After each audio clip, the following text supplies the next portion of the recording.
New video. मेरा नाम है सत्यम सिंह और आप सभी का बहुत बहुत स्वागत करता हूं लर्न विथ लर्नर के इस प्लेटफॉर्म पे। तो आज हम हिंदी के इम्पॉर्टेंट टॉपिक रस से क्वेश्चन लेके आए हैं। रस से 1 से 2 क्वेश्चन हमें एग्जाम में देखने को मिलता है, क्योंकि यूपी पीरियड में 50 क्वेश्चन हिंदी के आते हैं 100 नंबर के, और हिंदी स्कोरिंग सब्जेक्ट है, तो हिंदी कहीं ना कहीं बहुत कुछ डिसाइड करता है हमारे गवर्नमेंट कॉलेज मिलने या न मिलने में। तो इस टॉपिक से हमें 1 से 2 क्वेश्चन मिलने वाला है, तो इस क्वेश्चन के लिस्ट में हम हर उन क्वेश्चन को शामिल करने की कोशिश की है जो एग्जाम पॉइंट ऑफ व्यू से इंपॉर्टेंट रहने वाला है। हम देखते हैं आज का पहला क्वेश्चन। शांत रस का अस्थाई भाव क्या है? तो शांत रस का अस्थाई भाव निर्वेद है। मैं बाकी वैराग्य, क्षमा, दया जो चीज़ें उसको अभी एक्सप्लेन नहीं कर रहा हूँ, क्योंकि नीचे क्वेश्चन के माध्यम से हम सब कुछ एक्सप्लेन करने वाले हैं। नेक्स्ट क्वेश्चन पे आते हैं। निम्नलिखित में से किस रस का अस्थाई भाव रीति है? तो इसका होगा भक्ति या श्रृंगार रस का अस्थाई भाव रीति है। आते हैं नेक्स्ट क्वेश्चन में। निम्नलिखित में से कितने काव्य रस हैं? हिंदी में कुल कितने काव्य रस? तो हिंदी में 9 रस हैं। आते हैं नेक्स्ट क्वेश्चन पे। उत्साह की अस्थाई भाव किस रस की उपस्थिति से होती है? उत्साह किस का अस्थाई भाव है? तो वीर रस का अस्थाई भाव उत्साह, इसका होगा ऑप्शन नंबर डी। अब हम आते हैं नेक्स्ट क्वेश्चन पे। रौद्र रस का अस्थाई भाव क्या है? तो रौद्र रस का अस्थाई भाव है क्रोध। आते हैं नेक्स्ट क्वेश्चन पे। हम इंपॉर्टेंट क्वेश्चन जल्दी से देखने वाले हैं। विस्मय अस्थाई भाव किस रस का होता है? तो विस्मय अस्थाई भाव ऑप्शन नंबर सी अद्भुत रस का होता है। अब आते हैं नेक्स्ट क्वेश्चन पे। श्रृंगार रस का अस्थाई भाव क्या है? तो श्रृंगार रस का अस्थाई भाव है रीति, ऑप्शन नंबर डी।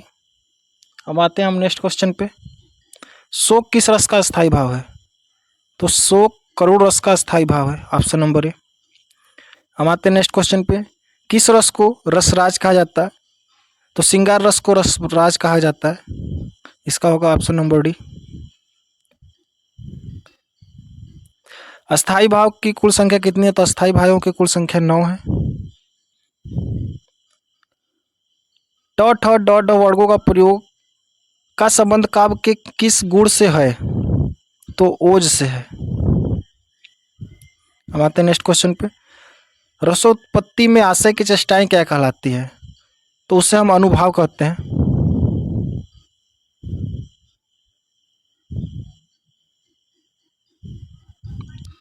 उसको हम अनुभाव कहते हैं। आते हैं नेक्स्ट क्वेश्चन पे। माधुर्य गुण किस रस में प्रयोग किया जाता है? तो माधुर्य गुण श्रृंगार रस में प्रयोग किया जाता है, और श्रृंगार रस को रसराज भी कहा जाता है। आते हैं नेक्स्ट क्वेश्चन पे। रस कितने प्रकार के होते हैं? तो रस 11 प्रकार के होते हैं। आप देख सकते हैं श्रृंगार रस, हास रस, करुण रस, वीर रस, रौद्र रस, भयानक रस, विभत्स रस, अद्भुत रस, शांत रस, वालस्य रस, भक्ति रस। हालांकि भक्ति रस को कुछ लोग श्रृंगार रस का ही भाग मानते हैं। वीर रस का स्थायी भाव क्या है? तो वीर रस का स्थायी भाव होता है उत्साह। अब हम आते हैं नेक्स्ट क्वेश्चन पे। संचारी भावों की कुल संख्या कितनी है? तो संचारी भावों की कुल संख्या है 33। अब आते हैं नेक्स्ट क्वेश्चन पे। भरत मुनि के अनुसार रसों की संख्या कुल कितनी है? तो भरत मुनि 8 रस को ही सिर्फ मानते हैं, बाकी रस को ये मानने से अस्वीकार करते हैं। निम्नलिखित में से किसका उल्लेख भारत के रस सूत्र में है? रस सूत्र में नहीं हुआ है, तो अस्थाई भाव का रस सूत्र में जिक्र नहीं मिलता है। अब हम आते हैं नेक्स्ट क्वेश्चन पे। विभत्स रस का अस्थाई भाव क्या है? तो विभत्स रस का अस्थाई भाव है जुबिस्सा। अब हम आते हैं नेक्स्ट क्वेश्चन पे। अमरस क्या है? तो अमरस एक संचारी भाव है। बढ़ते हैं नेक्स्ट क्वेश्चन की तरफ। इसमें 50 इंपॉर्टेंट क्वेश्चन है, और इन 50 क्वेश्चन के बाहर आपको कोई क्वेश्चन नहीं मिलेगा। विभाव, अनुभाव और अभिविचारी भावों के संयोग से किस रस की उत्पत्ति होती है? तो भरत रस की उत्पत्ति होती है, तो ये भरत मुनि का कथन है। विशेष रूप से जो भावों को प्रकट करते हैं उन्हें क्या कहते हैं? उन्हें संचारी भाव कहते हैं। अब हम आते हैं नेक्स्ट क्वेश्चन पे। आचार्य भरत ने किस रस को नाट्य प्रयोग में स्वीकार नहीं किया? तो शांत रस को उन्होंने अस्वीकार कर लिया था नाट्य में प्रयोग से, जिनसे अभिनय द्वारा ब्राड़ी और अंगों प्रकट हो वह कौन सा भाव कहलाता है? तो अनुभाव कहलाता है। अनुभाव के कुल कितने भेद है? तो अनुभाव के कुल 4 भेद होते हैं। आते हैं नेक्स्ट क्वेश्चन पे। सात्विक, कायिक, वाचिक और आहार्य। आते हैं नेक्स्ट क्वेश्चन पे। भाव शांति, भाव संधि और भाव सबलता का संबंध किस भेद से है? तो संचारी भाव से है। अब आते हैं नेक्स्ट क्वेश्चन पे। वेपतु कौन सा अनुभाव है? तो वेपतु सात्विक अनुभाव है। भरत मुनि ने रस सूत्र का विवेचन अपने किस ग्रंथ में किया? तो नाट्य शास्त्र में किया। तो यह क्वेश्चन हमें जीएस में भी देखने को मिल सकता है। आते नेक्स्ट क्वेश्चन पे। आचार्य देव ने किस रस को 34वां संचारी भाव कहा? तो ऑप्शन नंबर ए छल को। अब आते हैं नेक्स्ट क्वेश्चन पे। किस रस का संचारी भाव उग्रता गर्भहस है? तो वह है वीर रस का। वीर रस का उदाहरण आपको हम आगे बताने वाले हैं और सभी रस के उदाहरण हम आगे प्रस्तुत करते हुए चलेंगे। आश्चर्य किस रस का स्थायी भाव है? तो आश्चर्य अद्भुत रस का स्थायी भाव है। आते हैं नेक्स्ट क्वेश्चन पे। जो भाव केवल अल्पकाल तक संचरण करे हुए उन्हें क्या कहते हैं? तो उन्हें संचारी भाव कहते हैं, जो कुछ क्षण के लिए होते हैं। विपल्लव श्रृंगार में प्रयोग की कितनी दशाएं मानी जाती हैं? तो विपल्लव श्रृंगार में प्रयोग की कुल 10 दशाएं मानी जाती है। हिंदी साहित्य में किस भाव को अभिविचारी भाव भी कहा जाता है? तो होगा संचारी भाव को। संचारी भाव को विचारी भाव भी कहा जाता है। भारतवृत्ति का संबंध किस रस से है? तो भारतवृत्ति का संबंध अद्भुत रस से है।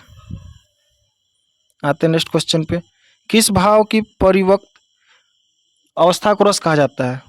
तो अस्थायी भाव के परिपक्व अवस्था को रस कहा जाता है। अब लो नसनी अब न नवसो हो, इसमें कौन सा रस है? तो इसमें शांत रस है। आते हैं नेक्स्ट क्वेश्चन पे। हिंदी साहित्य में 9वां रस कौन सा है? तो भरत मुनि ने 8 रसों को माना था और शांत रस को 9वां रस माना गया है हिंदी साहित्य में। आते हैं नेक्स्ट क्वेश्चन पे। वीरों का कैसा हो बसंत कौन सा रस है? तो इसमें है वीर रस। बिंद के वासी उदासी तपोवर्त धारी महाबिनु नारी द्वारे कौन सा रस है? तो इसमें वीर रस है। इसमें है वीर रस। अब हम आते हैं नेक्स्ट क्वेश्चन पे। जब पहुंची चपला बीज धार छिप गया चांदनी का कगार, इस पंक्ति में कौन सा रस है? तो इसमें संयोग श्रृंगार रस है। श्रृंगार रस के 2 भाग होते हैं, संयोग और वियोग। जहाँ प्रेमिका का मिलन के भाव होते हैं वहाँ पे संयोग, जहाँ पे विरह की बात होती है वहाँ पे वियोग रस होता है, वियोग श्रृंगार रस। प्रत्येक रस में संचरण करने वाले भाव क्या कहलाते हैं? तो प्रत्येक रस में संचरण करने वाले भाव संचारी भाव कहलाते हैं। अब आते हैं नेक्स्ट क्वेश्चन पे। कंकन किंकिन नुपुर धुनी सुनी में कौन सा रस है? तो इसमें संयोग श्रृंगार रस है। अब आते हैं नेक्स्ट क्वेश्चन पे। सॉरी, ये कैसे हो गया? तब हम बढ़ते हैं नेक्स्ट क्वेश्चन की तरफ। हिंदी साहित्य में यहाँ तक हो चुका है। तो नेक्स्ट क्वेश्चन है। बिंद के वासी उदासी तपोवत धारी महाबिनु नारी दुखारे में कौन सा रस है? तो वीर रस, ये हमने देख लिया, ये भी देख लिया। प्रत्येक रस में संचरण करने वाले भाव क्या कहलाते हैं? तो प्रत्येक रस में संचरण करने वाले भाव संचारी भाव कहलाते हैं। क्वेश्चन भी हम देख चुके थे। अब हम आते हैं नेक्स्ट क्वेश्चन पे। कंकन किंकी नुपुर ध्वनि सुनी में कौन सा रस है? तो इसमें संयोग श्रृंगार रस है।